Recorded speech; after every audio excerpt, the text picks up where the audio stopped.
Hi, in the next few weeks, we're going to be talking about business registrations in Nigeria.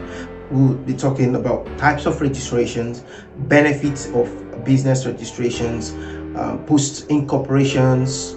What do you do after you finish registering your business? Is that all that is required of you? Just register your business and then you go and rest. Dangers of not registering your business. Can I do it myself? DIY. I'm going to be giving you step-by-step guide on how you can register your business by yourself. For yourself, you could also do it for others. But business name and limited. What are the differences between the basic registration categories of business in Nigeria? Business name and limited company.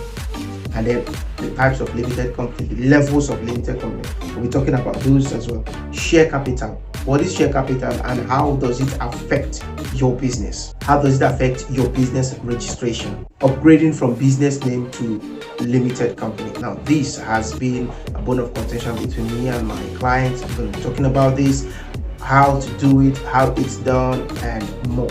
Corporate bank account opening requirements. You're done registering your business, and most times a lot of clients want to register their business so they can go ahead and have an account for the business. What do you need? What are the requirements for opening corporate accounts? Yes, I've been away for a while.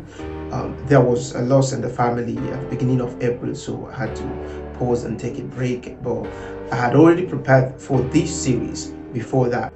I'm going to be diving into it within the next few weeks. You're going to be seeing me on your feed.